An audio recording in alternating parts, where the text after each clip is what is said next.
ನೆರೆದಿರುವ ತುಂಬ ಜನ ಇದ್ದಿದ್ದರಿಂದ ನನಗೆ ಒಂದೆರಡು ನಿಮಿಷದಲ್ಲಿ ನನಗೆ ಸರಿಯಾಗಿ ಉಸಿರಾಡಲು ತುಂಬ ಸಮಸ್ಯೆ ಆಯಿತು. ಹಾಗೇ ಒಂದು 5 ನಿಮಿಷದಲ್ಲಿ ನನಗೆ ಪ್ರಜ್ಞೆ ತಪ್ಪಿತು. ಇನ್ನು ಒಂದು ಅಂದಾಜು 20 ನಿಮಿಷ ಅಷ್ಟು ವೇಳೆಗೆ ನಾನು ಪ್ರಜ್ಞೆಯಲ್ಲಿರಲಿಲ್ಲ. ಅಷ್ಟರವರೆಗೆ ನಾನು ಅಂದಾಜು ಮಾಡೋ ಪ್ರಕಾರ ಅವರು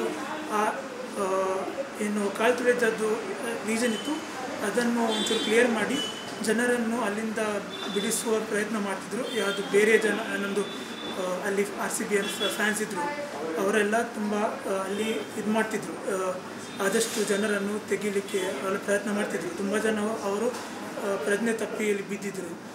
ನನ್ನ ಮುಖ ಮೇಲೆ ನೀರು ಹೆಚ್ಚಿದಾಗ ನನಗೆ ವಾಪಸ್ ಪ್ರಜ್ಞೆ ಮೂಡಿತು.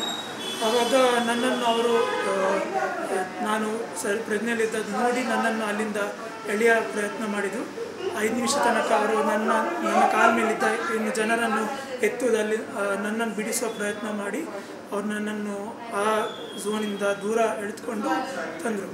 ಮತ್ತು ಅಲ್ಲಿ 3 ಜನ ನಮ್ಮ ಟ್ರಾಫಿಕ್ ಪೊಲೀಸ್ನವರಿದ್ದರು.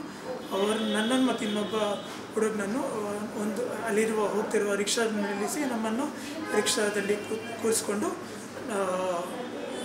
ರಿಕ್ಷಾದವರನ್ನು ನಾನು ಈ ಆಸ್ಪತ್ರೆಗೆ ಬರಲಿಕ್ಕೆ ಅಂತ ಹೇಳಿ, ಯಾಕೆಂದರೆ ನನಗೆ ಹತ್ತಿರದಲ್ಲಿ ಇದು ಒಂದು ಆಸ್ಪತ್ರೆ ಇದೆ ಅಂತ ನನಗೆ ನೆನಪಿತ್ತು.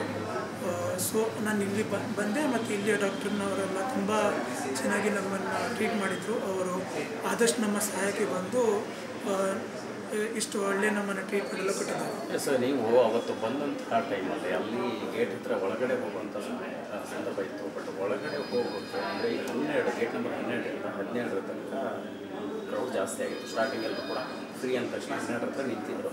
ಅಂದರೆ ಅಲ್ಲಿ ಪಾಸ್ ಇರೋರಿಗೆ ಅವಕಾಶ ಇಲ್ಲದೆ ಇರೋರಿಗೆ ಅವಕಾಶ ಇಲ್ಲ ಅಂದ ತಕ್ಷಣ ಇಮಿಡಿಯೇಟಾಗಿ ಕ್ರೌಡು ಫುಲ್ ಆಗ್ತಾಯಿತ್ತು. ಆ ರೀತಿಯ ಸನ್ನಿವೇಶ ನಿರ್ಮಾಣ ಆಗಿದ್ದಕ್ಕೆ ಹಂಗಾಗಿಲ್ಲ.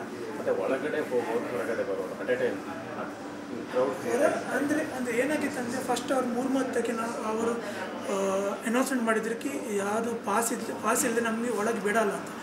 ಆವಾಗ ತುಂಬ ಜನರಿಗೆ ಪಾಸ್ ಸಿಗಲಿಲ್ಲ because of internet issue.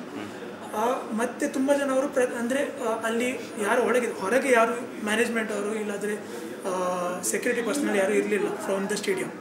So ಯಾರು ಜನಸಂದಣಿಯನ್ನು ಕಂಟ್ರೋಲ್ ಮಾಡೋಕ್ಕೆ ಗೇಟ್ ಹೊರಗಡೆ ಯಾರೂ ಇರಲಿಲ್ಲ. ಲೈನನ್ನು ಸರಿಯಾಗಿ ನಿಲ್ಲಿಕ್ಕಾದ್ರಿ ಇಲ್ಲದೆ ಕಂಟ್ರೋಲ್ಡಾಗಿ ಒಳಗೆ ಹೊರಗೆ ಬರೋಕ್ಕೆ ಯಾರೂ ಇರಲಿಲ್ಲ.